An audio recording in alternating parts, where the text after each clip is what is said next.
Every day isn't shining like today. Beauty rising, I can say I have seen mountain highs and some valleys. Yeah, I've shouldered some baggage, felt the weight of some burdens, carried shame, cried in pain, took the lies and put them on me. I will leave it at the altar, God. I leave it at the altar, God.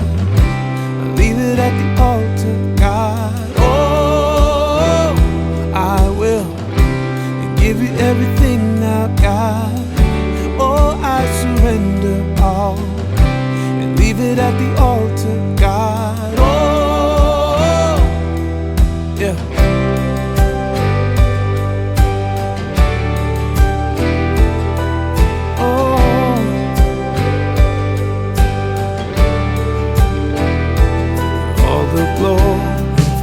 Shining are the visions that I've seen and I've held on so tight. Turned out they were holding on me, on my skin, digging deeper. All I saw in the mirror, I had to learn. All I wanted was always there, deep inside me. We left the flats behind and began the long climb into Pleasant Canyon. Dust rose behind our rigs as the trail narrowed, twisting through scrub and stone. This wasn't just a drive, it was a step into the past. Every turn, every switchback, pulling us deeper into the Panamint Range, toward old camps, forgotten mines, and stories etched into the rock. The road ahead promised challenge, but also a kind of silence you can't find anywhere else. On our way into the Panamint Range, the sky started to shift. A light rain began to fall, soft at first, then steady. The scent of wet desert filled the air, and the trail darkened beneath our tires. It was quiet, peaceful. As we climbed higher through rocks and brush and winding switchbacks, something caught our eye near the top of a hill, a cave, carved into the hillside, almost hidden, just a dark opening, watching over the canyon below. Maybe it was natural, maybe it was once used for shelter or storage. No signs, no markings, just silence. We didn't go in, just pause and look. In the middle of nowhere, it's the quiet places like this that leave the biggest mark. Tucked into the canyon wall, we spotted it, the entrance to a long-forgotten mine. No signs, no markers, just piled stones framing a doorway into the past. The door stood open, and just beyond it, the tunnel, blocked, sealed by rock and time. Just the silence of a place that once held hope, grit, and maybe gold. Now is just another story for the desert keeps, quietly for those who come seeking.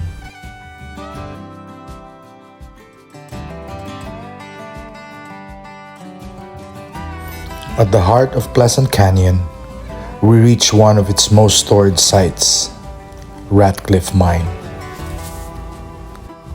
Once the center of a full-blown gold rush, this place was alive in the late 1800s with miners, ore carts, and relentless search for fortune. What's left now is weathered but powerful. Rusted machinery, stone walls, and the remains of a stamp mill that once thundered through the canyon.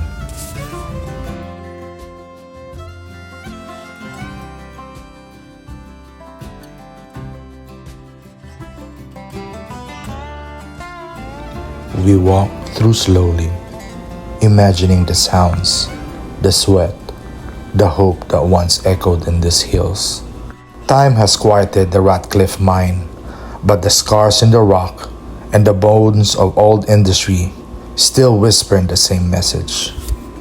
Gold brought them here, but it was the mountain that decided who stayed and who faded away.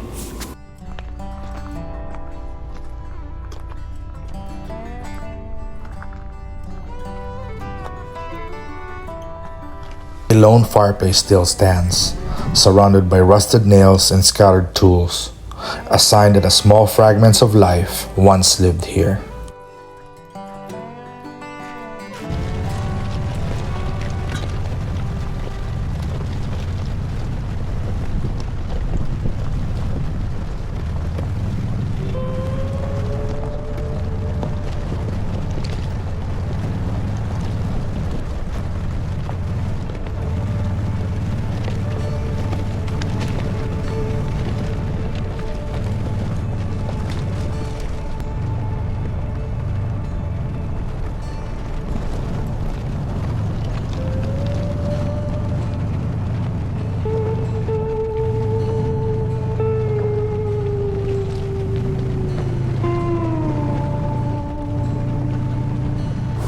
Deep in the Panamint Range, tucked between rock and rain, we found the world beater cabin.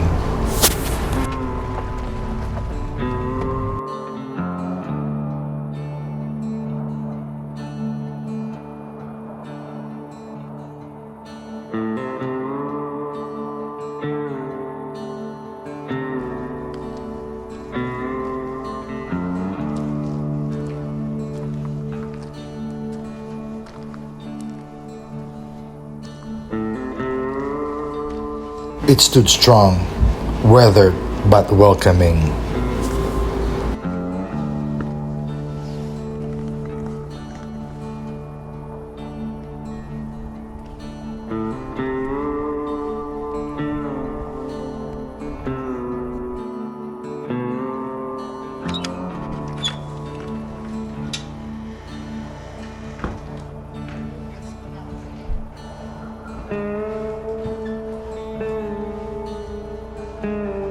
And inside, it felt unexpectedly cozy.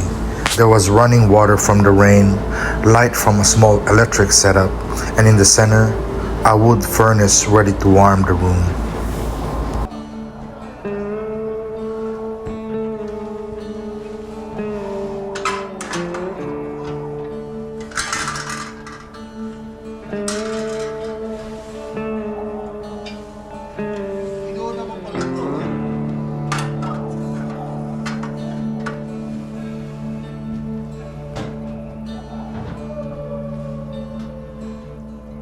Old photographs hung near the mirror. Door chimes swayed gently in the doorway. It felt peaceful, almost like someone had just stepped out for a walk.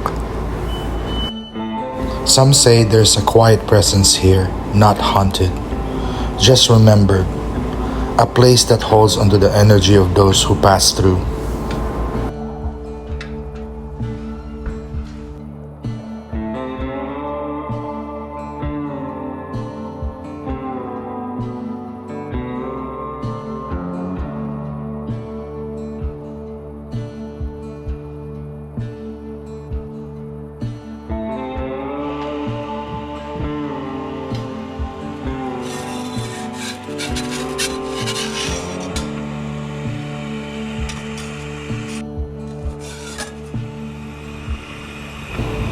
We didn't stay that night, but we lingered. Baked pizzas on the Scodie grill. One of us even caught up on a remote work, a rare blend of signal and solitude. If you know, you know.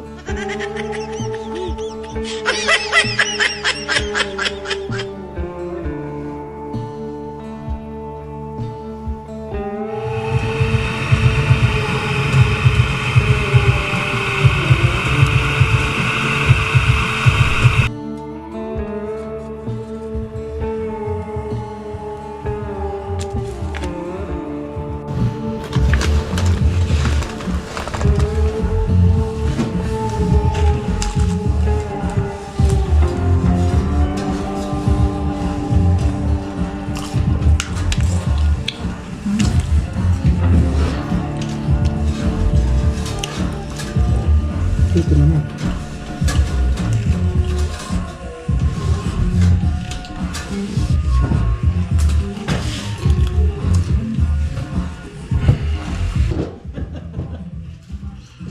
Di pa matulog. Sure ka na dyan, Jay. Hindi ka na. Sa loob kayo, sa labas ako. Ako sa labas din naman kasi. Oo nga, labas din ako. Dito lang tayo kakain or what? Yun lang ang plano ko sana eh. Dito lang tayo nga sa loob, natambay. Pero sa labas mo tayo tutulog. Dito na Goler. Ha? Sa Goler may may cabin eh. Ayun pala eh.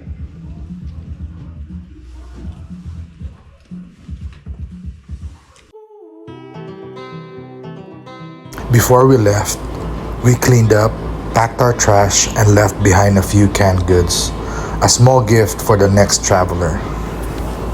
Out here, it's all about on trust. And places like this, they remember the ones who show it.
Further down the trail, we came across another cabin. No water, no light, just the shell of what once could have been a safe stop. Inside, trash, vandalism, and silence. It's hard not to feel disappointed. These places were built with a sweat and hope, and they survive only if we protect them.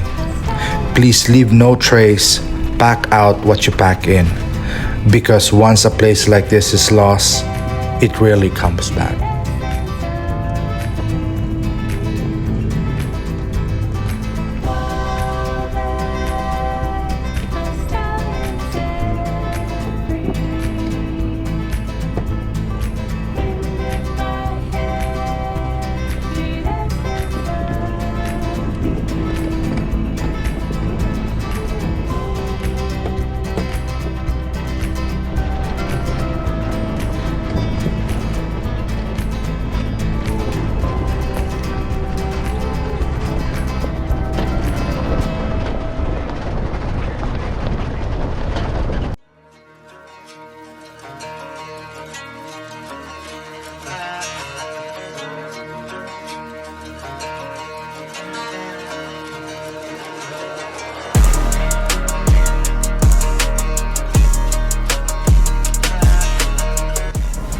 Somewhere in the middle of the canyon, we spot our first burros, wild and calm, watching us pass.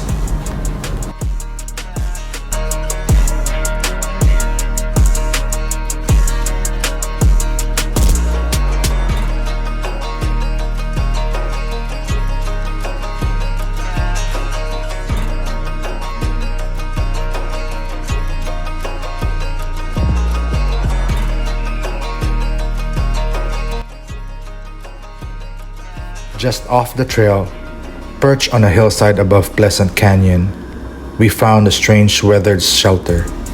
Its rusted metal, walls barely standing against the wind. Inside sat a massive, rusted machine, its purpose long forgotten, its silence heavy. Behind it, a dark tunnel cut into the rock, hinting at the hard labor that once powered this remote outpost. No signs, no names, just remnants of work and will slowly being reclaimed by the mountain.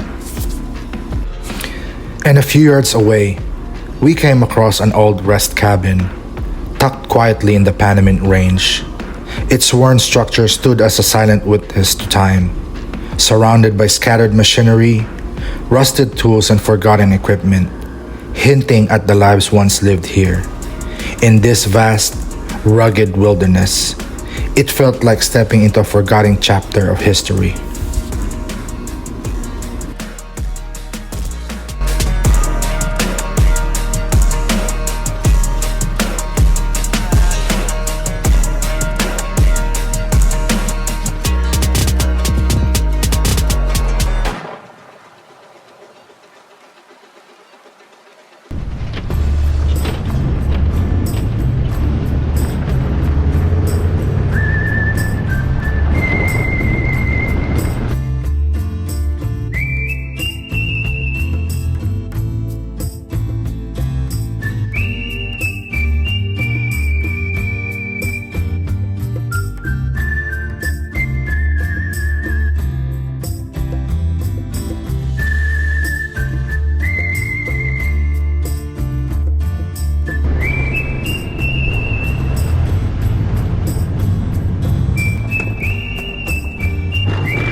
is gonna drop.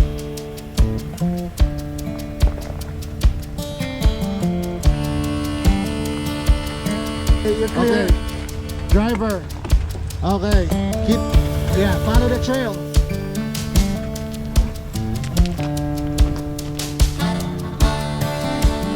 Stand by. Sundan mo na lang yung trail, Boods.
Slow.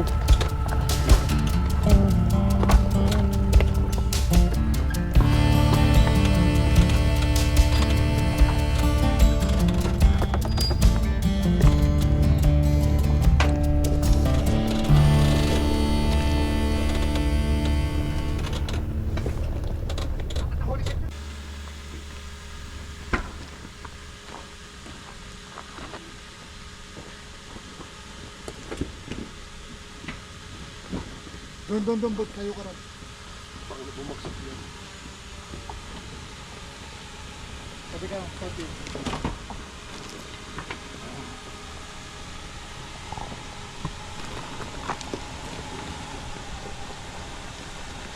Faster. Straight. Straight na dulong. Okay, gonna go up. Dito mo rin tataas. Okay, keep going. Keep going. Okay. Straight. Okay. Keep going. Keep going. Straight turn. Stop fast. Okay. Keep going. Okay, driver. Straight. Okay. Yung likod mo tataas. Okay. Keep going straight. Then go up. But go on. Slowly lang. Nababa. Slowly. Yes. Okay, keep going straight. A little bit faster. Okay. Keep going. Okay, straight. Okay. Keep going. Baba na dito. Okay, keep going straight. Keep going. Bakit truck mo? Bakit truck mo? Straight. Keep going. Straight. Keep going. Baba na yung passenger.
Mag-drive. Driver. Full driver. Driver pa. We're like about foot and a half. Kala ko naman napakalapit ko na. But it's fine. Oh, you're too close, bro. You were okay like that. You were okay na nasa driver ng cabin mo. Ha? Driver ka lang. Driver. Yes, sampahan mo na lang yung bato na yun nasa harapan mo. Driver. Driver, brother. You're like about 6 inches. Kasi loose gravel. Driver. Hop! Okay lang. Look, ito. No. Don't do that. Kaya pa bang todo kabig sa driver?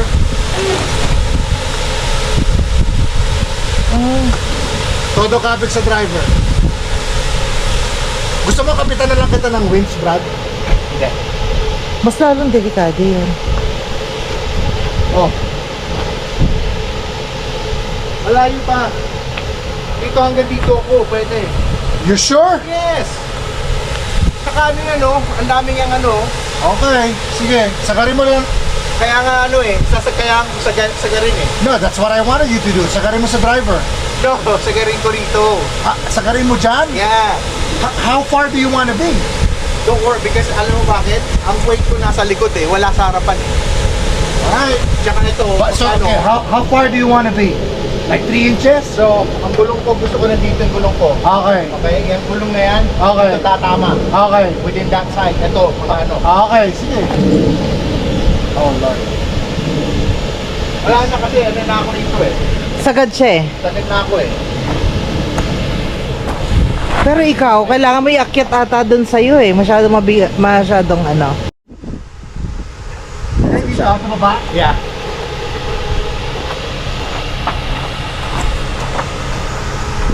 Ito kakainin ng goma eh. Driver mo na. Driver mo na, all the way. Driver. Ay. Driver. Driver. Go. Driver. Loose lang yung bato doon. Yeah, you're good, bro. You're good. You're good. No. Driver. Half inch. Go. Driver. Sapa mo na dyan. Okay ka na, clear ka na. Driver. Yes. Okay, straight. Driver, more. Ano, kailangan mo ng bato dyan? Hindi. Okay. Lane ha, kita mo yung lane. Oh, wala masyado. Yeah, driver pa dyan, driver.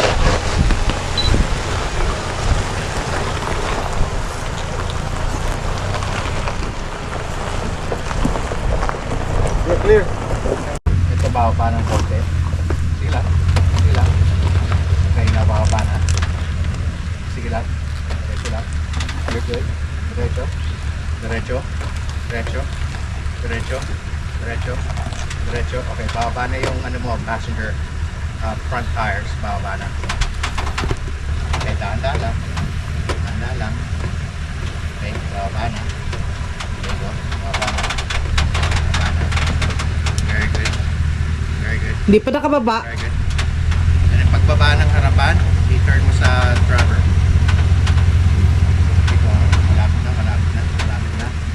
malapit na. Yan, nasaba ka na, driver mo na. Yeah, okay. Diretso. Okay, so go. Forward.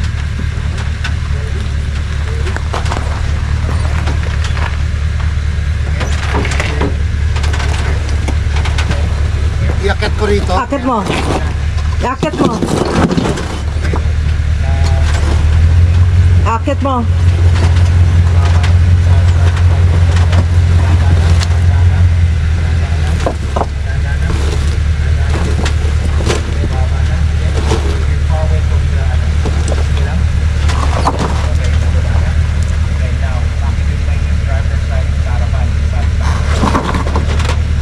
Dumudulas yung bato eh. Hindi ko makapit. You're good. Marami ka pang space. Okay? Akit mo. Okay, yeah. Sorry po.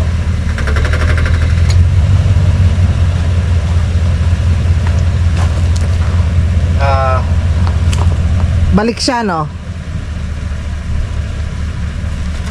Kasi Kaya dapat marami pang space eh.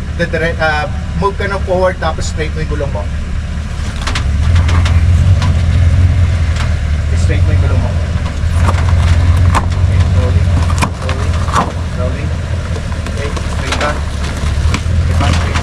Straight back. Okay, balik ko. now, turn mo ulit. Sa likod, Jay. No, sobra. Yan lang. Okay, Wait lang. forward. Jay, mahuli ka. Forward. Okay, tumatas ni dito sa kabila mo ha. Babagsak yung likod mo in like a foot away. Yeah. Okay, so, yan. Okay, forward. Slowly. Baba ng likod. Okay, good. Tataas. Okay. Okay lang. Yes, boy. Okay, straight. Okay, straight lang. Yan, that's it. You're good here. You're good. You're good here. Straight na, straight. Straight lang. Dahan lang. Yung likod mo, ikiklear mo pa. You're good. Clear. You're clear, dude. You're clear. Mas maganda, no? Mas maganda. Mas maganda yung inangat. Mas maganda yung inangat. Kasi yung saya talaga nakitang nahuhulog yung bato eh. Yeah. So, maganda yung inangat. Kasi hindi naman masyadong ano eh. Yeah. Okay, Eric, your turn. Kabila mo. Okay, slowly. Straight. Straight mo na yung goma mo. Okay. Straight. Straight goma mo. Straight mo. Passenger. Yeah, straight up. Okay, keep going. Okay, passenger. I mean, driver, sorry. Bababa niya harapan. Okay. Okay, now straight. Straight mo. Okay. Slowly. Kung gina-jerk, dude. Huwag ka na mag-gas. Bitaw-bitaw mo lang yung brake. Yeah, slowly Pag brake umalis ka, ka lang, gas. alalay lang. So forward ka, pero alalay mo lang, babagal. Nagmumove yung truck, but babagal. By itself, You know what I yeah. mean? Wag mong gagasan o ano, just let it, kung nagmumove yung truck, Let it roll. roll mo lang. Sige. Passenger, dude. Passenger. Passenger. Passenger. Pagkawatapos. Passenger. Sige, diretso. Malayo ka pa. Diretso. Sige lang. Okay, driver. Okay. Yeah, that's it. Now, slowly. I-roll mo lang, tol. I-roll mo lang. Yung ano lang. Yeah, basta tumatakbo. Dahan-dahan. Yes. Yeah. Ganyan lang. Ganyan sana ginawa ko, man. Yeah. Dahan-dahan. Okay, driver. Okay. Driver. Roll mo lang, brad. Driver. Okay, baba na yung likod mo. Okay, straight.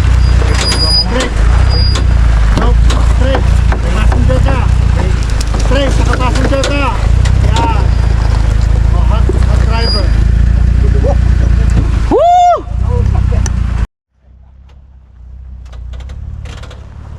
Na-process yun. Driver. Ayaw mag-turn. May ihi na naman yung sa baba. Pero active pa rin yung driver.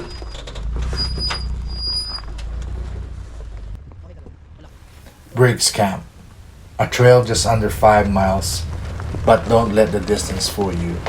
With a technical rating of 7, this rugged route is no joke. Difficult terrain, narrow sections, and rocky climbs demand a high clearance 4x4 and a solid dose of experience. And the best time you run it, you ask? It'd be fall, winter, or spring, when the desert heat backs off and the Panamint Range reveal its quiet beauty. This trail isn't just a challenge, it's a journey into history.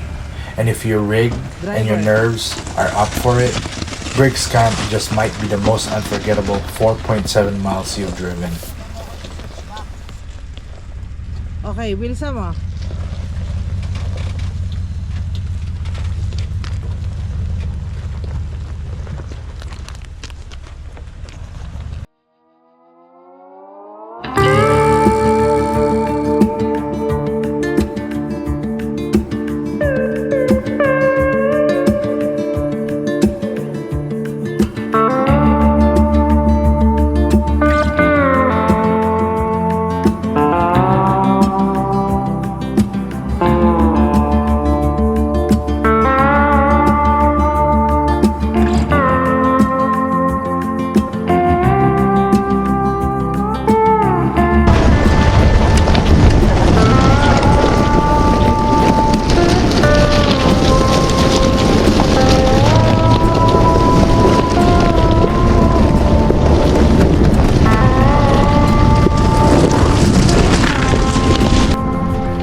So they're gonna let me pass, and then you take my spot, and then so they can pass.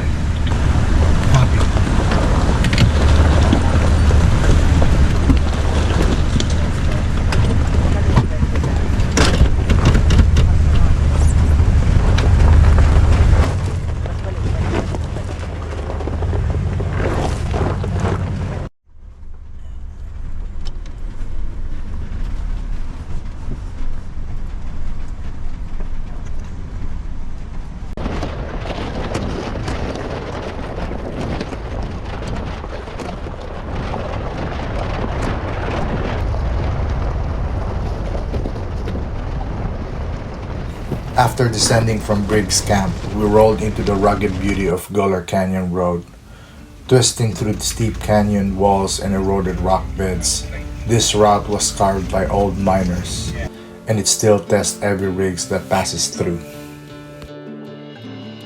This trail is no joke, rated 6 out of 10. It's moderate but technical, with loose rock climbs, tight turns, and narrow shelf roads where momentum meets finesse.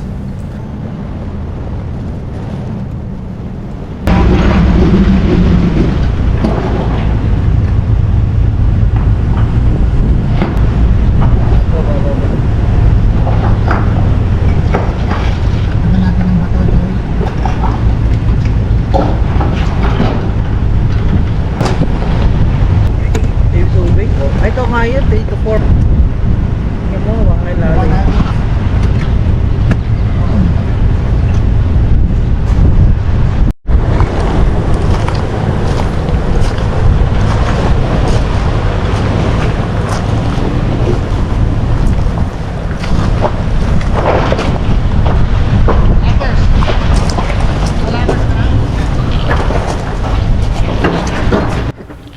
Before you head deeper into the Goler Canyon, there's a rocky climb locals known as the gatekeeper. It's not tight or narrow, but it demands respect. A steep, uneven ascent scattered with large, loose rocks, made trickier by water trickling down from the nearby spring. The rocks stay slick, the lines unpredictable. One wrong tire placement and you'll be spinning instead of climbing. This isn't a place for speed. It's a slow crawl where throttle control and patience earn the pass. Get through the gatekeeper and you've earned your way into the canyon's deeper challenges.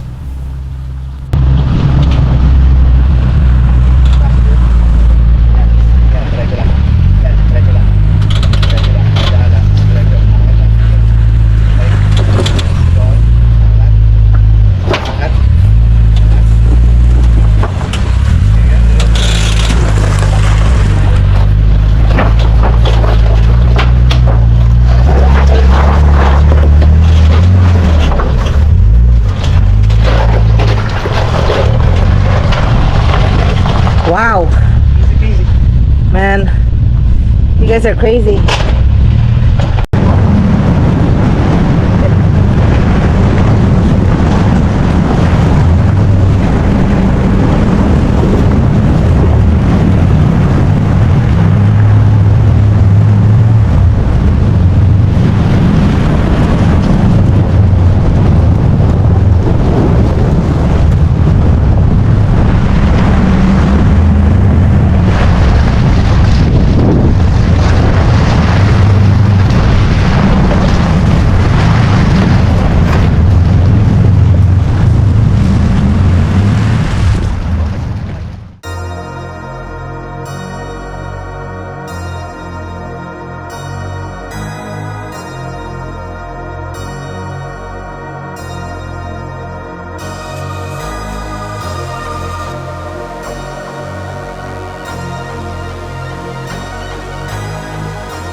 Past the canyon, we hit Mango Pass, where the climb get a little tougher and the views get a lot wilder.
Goler Canyon wasn't just a trail, it was a climb that tested everything. Up and down and up again, hugging cliffs, weaving through stone, inching higher through the rugged backbone of the Panamints. Every turn demanded focus, every ledge reminded us how far we'd come. And then, we crossed over into the vast otherworldly silence of Death Valley.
In the final chapter of our 10-day saga, we descend deeper into the desert. Rugged trails, wind-battered cabins, ghosts of miners and wanderers who came long before us. But the story isn't over yet. The trail winds deeper through stone and silence toward one last refuge.